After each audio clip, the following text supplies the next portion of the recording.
नमस्कार, मैं हूं मनोहर मनोज। पुनः कार्यक्रम सत्य असत्य और अर्धसत्य में दोस्तों आज हम बात करेंगे कि भारत सरकार क्यों नहीं रेलवे को लेकर एक नई नीति लेकर आती। दोस्तों अभी कुछ ही दिन पहले भारत सरकार ने अपने तमाम बुनियादी संरचनाओं को, इंफ्रास्ट्रक्चर्स को मोनेटाइज करने का फैसला लिया। यानी कि अपनी वो जो तमाम इंफ्रास्ट्रक्चर जो रोड में है, हाईवेज में है, रेलवेज में है, पावर ग्रिड में है, टेलीकॉम में है, पोर्ट में है, गैस पाइपलाइन में है, उनको प्राइवेट सेक्टर को यूटिलाइज करने का एक तरह से अधिकार देगी और उसके जरिए वो पैसे कमाएगी। दोस्तों इस नेशनल इंफ्रास्ट्रक्चर मोनेटाइजेशन प्लान के तहत सरकार ने अगले 4 सालों में 6 लाख करोड़ की उगाही का लक्ष्य रखा है और इस प्लान में जो सबसे बड़ा जो भागीदार है वो भारत सरकार का रेलवे है।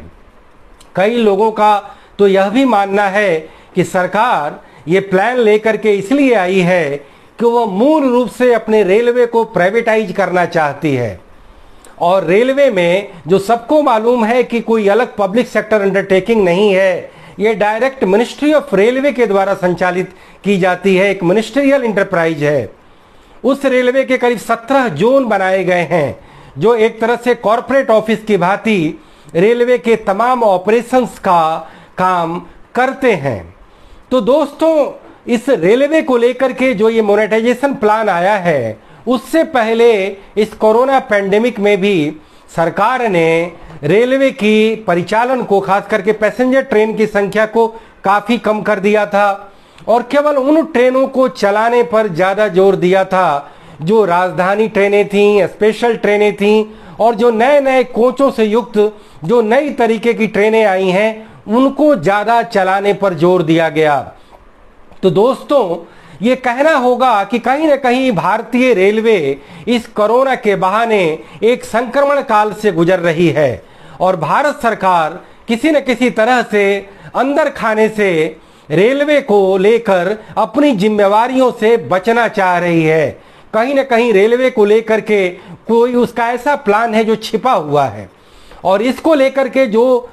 टुकड़े टुकड़ों में अलग अलग पीसेज में जो वो फैसला ले रही है कि कभी 105 ट्रेनें निजी सेक्टर चलाएंगे, जो वो नए मंत्री नियुक्त करती है वो निहायत ही ब्यूरोक्रेट श्रेणी के मंत्री होते हैं जिनका कोई पॉलिटिकल एफिलिएशन नहीं होता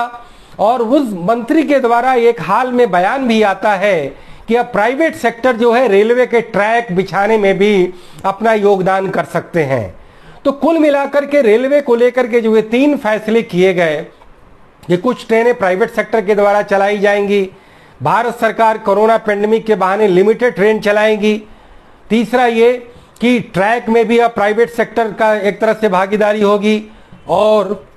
रेलवे के जरिए सरकार प्राइवेट को सौंप करके अपने ट्रैक्स, अपने इंफ्रास्ट्रक्चर, अपने स्टेशन, अपने तमाम जो रेलवे के ऑपरेशनल जो इक्विपमेंट्स हैं उसके जरिए अच्छा खासा पैसा जो है वो कमाने की फिराक में है। दोस्तों ये बात तो समझ में आती है कि कोरोना पेंडेमिक के काल में भारत सरकार के लिए राजस्व के कमाई के स्रोत अब काफ़ी लिमिटेड रहे, क्योंकि कई महीनों तक तो जीएसटी से जो उगाही जाने वाली रकम थी वो 1 लाख करोड़ के लक्ष्य को भी नहीं पा रही थी। पिछले 3 महीने से अब वो 1 लाख करोड़ के लक्ष्य को क्रॉस करने लगी है। मिला जुला करके सरकारों के समक्ष केवल पेट्रोलियम के जरिए, एक्साइज, सेल और कस्टम्स के जरिए करीब 4 से 5 लाख करोड़ रुपए की कमाई का काम किया जा रहा था और इस कोरोना पेंडेमिक के बहाने जिस तरीके से सरकार ने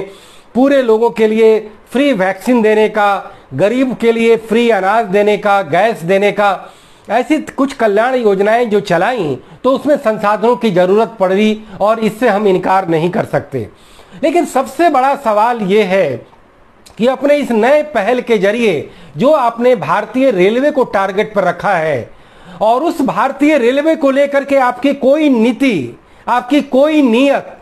आपकी कोई रिफ्लेक्ट नहीं कर रही है, कुछ भी दिखाई नहीं पड़ रही है। अगर आप भारतीय रेलवे में निजी सेक्टर के इन्वेस्टमेंट को लाना चाह रहे हैं तो इसमें कोई अनहोनी और कोई अपराध सरीखी बात नहीं है। हमने तमाम सेक्टर में जो है प्राइवेट और फॉरेन इन्वेस्टमेंट को लाया है। हमारे सामने एक इंफ्रास्ट्रक्चर में पावर है, बिजली है, हमारे सामने टेलीकॉम है, हमारे सामने जो है वो एक ऑयल एक्सप्लोरेशन के फील्ड हैं। तो अगर रेलवे में अगर हम इस बहाने कि ये भारत सरकार की आज़ादी का प्रतीक है, भारत की स्वतंत्रता का प्रतीक है, भारत के बृहद समाज का प्रतीक है, भारत की एकता और अखंडता का प्रतीक है, और इस बहाने भारतीय रेलवे को आप भ्रष्टाचार का, अकुशलता का, कामचोरी का, घाटे का अगर आप बहुत बड़ा अड्डा बना दें तो इसमें कोई राष्ट्रवाद मुखरित नहीं होता। हम चाहते हैं कि भारत सरकार भारतीय रेलवे को लेकर एक बड़ा नीति वक्तव्य लेकर के आए, एक बड़ा पॉलिसी रिफॉर्म पैकेज लेकर के आए, भारतीय रेलवे के अलग अलग सेक्टर के अलग अलग मॉड्यूल के हिसाब से रेगुलेटरी अथॉरिटी बना करके लाए, भारतीय रेलवे अपने टैरिफ्स को लेकर के एक नया टैरिफ अथॉरिटी बनाए, किराया प्राधिकरण बनाए,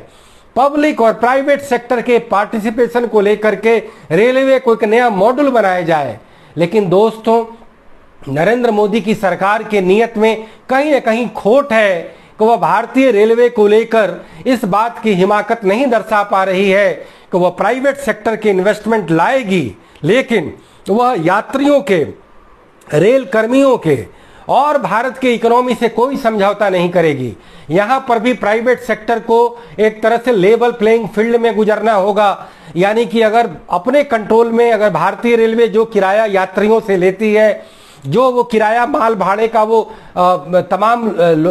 ट्रांसपोर्टर से लेती है, वही किराया प्राइवेट सेक्टर को भी लेना होगा। अगर भारत सरकार अपने गति शक्ति इंफ्रास्ट्रक्चर परियोजना के तहत 15 लाख करोड़ का एक मेगा इन्वेस्टमेंट करना चाहती है और उसके तहत कहीं ना कहीं अगर वह यह सोचती है कि हमें मोनेटाइजेशन प्लान के जरिए ज़्यादा से ज़्यादा राजस्व इकट्ठा किया जाए, तो भारतीय रेलवे को लेकर के उसे नीति वक्तव्य लाने में उसे कौन रोक रहा है? इसका मतलब यह है कि कहीं ना कहीं वह भारत सरकार के द्वारा भारतीय रेलवे में अर्जे गए तमाम इंफ्रास्ट्रक्चर को बैक दरवाजे से अपने कुछ क्रोनी कैपिटलिस्ट को वो यूज करने का मौका देना चाहती है।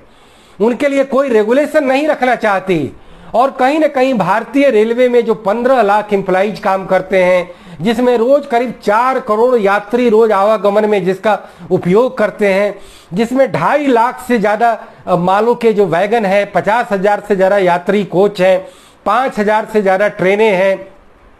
अलग अलग तरीके की social service, community service, national service और भारत के इकोनॉमी के तमाम सेक्टर को जो है एक तरह से कोऑर्डिनेट करने का काम, इंटीग्रेट करने का काम यह भारतीय रेलवे करती है। लेकिन भारत सरकार अगर अपनी पॉलिसी स्टेटमेंट लेकर के नहीं आती है, रेगुलेटरी अथॉरिटी नहीं बनाती है और एक नौकरशाह मंत्री को नियुक्त करके भारतीय रेलवे के अलग अलग सेगमेंट को, प्राइवेट सेक्टर को एक लीज के तहत या अनडिक्लेयर्ड या अनडिसाइडेड या अनडिस्क्लोज्ड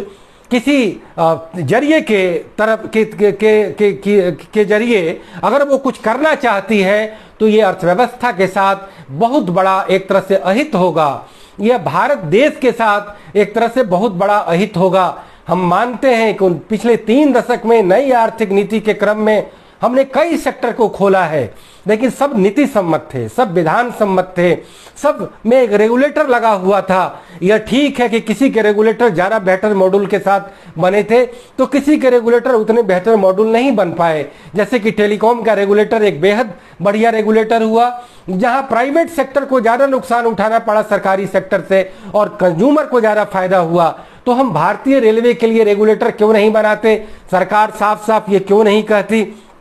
कि वह रेलवे में जो अनयूटिलाइज्ड, जो उसका इतना बड़ा एसेट है, इतना बड़ा इंफ्रास्ट्रक्चर है, उसका ज़्यादा से ज़्यादा प्रोडक्टिव यूटिलाइजेशन करे और अपने रेवेन्यू को ज़्यादा से ज़्यादा बढ़ाने का काम करे। कहीं ना कहीं भारतीय रेलवे को लेकर के एक विराट श्वेत पत्र लाने की ज़रूरत है। हमने जैसा कि बताया कि अगर ट्रैक हमारे पास केवल अगर 70,000 किलोमीटर है, तो अगली 25 साल की आवश्यकताओं को ध्यान में रखते हुए और हमें 70,000 किलोमीटर ट्रैक बनाना होगा। और कहीं ना कहीं हम प्राइवेट और मल्टीनेशनल सेक्टर को रेवेन्यू शेयरिंग के जरिए बुलाते हैं तो इसमें कोई गलत नहीं होगा। हम जो किराया लेते हैं उसी किराए पर अगर कोई सेगमेंट प्राइवेट को देते हैं कि जहां पर भारत सरकार का बहुत सारा राजस्व,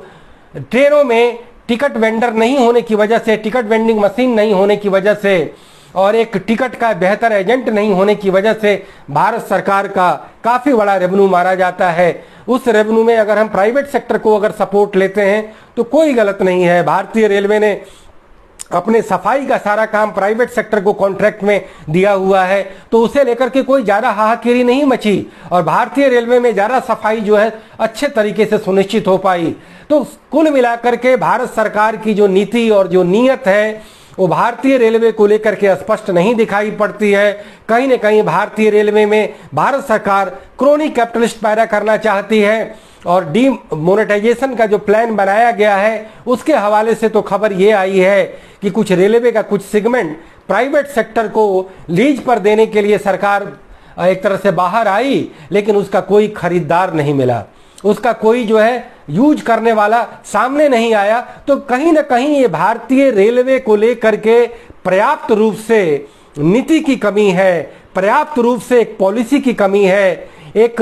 रेगुलेशन की कमी है, जिसको लेकर के हम प्राइवेट और मल्टीनेशनल बिडर को आमंत्रित नहीं कर पा रहे हैं। और कहीं ना कहीं हम तमाम भारतीयों में ये संदेह पैदा कर रहे हैं, भारत के उन 15 लाख रेल कर्मियों में भी इस बात का अंदेशा पैदा कर रहे हैं कि भारतीय रेलवे का पता नहीं भविष्य क्या होगा, कौन इसका माई बाप होगा। और अभी फिलहाल इकोनॉमी के फिर से पटरी पर आने की चर्चाएं शुरू हो गई हैं और भारत की इकोनॉमी को बहुत बेहतर तरीके से प्रभावित करने वाला यह हमारा भारतीय रेलवे है। लेकिन अभी भी सारी ट्रेनें एक तरह से अभी नहीं खोली जा सकी हैं। तो पब्लिक ट्रांसपोर्ट का एक इतना बड़ा मीडियम जब तक पूरे तरीके से नहीं खोला जाएगा तब तक हम अपने इकोनॉमी के रिवाइवल की कल्पना नहीं कर सकते हैं। और जो इस बात की हम खुशफहमी पाले हैं कि हम जो -20% पे जो +20% का जो गेन हासिल किए हैं, ये हमारी रिकवरी का द्योतक नहीं है, ये हमारे लॉस मेकिंग के बस एडजस्टमेंट का द्योतक है। हमें अगर आप फर्दर एडिशन करना है, फर्दर इकोनॉमी में ग्रोथ रेट का सरप्लस पाना है, तो हम उन तमाम बंद पड़े इकोनॉमी के सेक्टर्स को जो कोरोना काल में प्रभावित हुआ था उन्हें फिर से खोलने का काम करें। अगर हमें प्राइवेट इन्वेस्टमेंट की दरकार है तो हमें उसके लिए एक नीति बना करके ले आए और उस नीति को बनाने के लिए आप बेहतर नीयत प्रदर्शित करें दोस्तों। तो इसी नोट के साथ मैं ये अपनी बात समाप्त करता हूँ। फिर किसी मुद्दे पर, फिर किसी ज्वलंत सवाल पर, फिर किसी बिलखते बवाल पर हम पुनः प्रस्तुत होंगे। इजाजत दीजिए। नमस्कार, जय हिंद, गुड बाय, शब बखैर।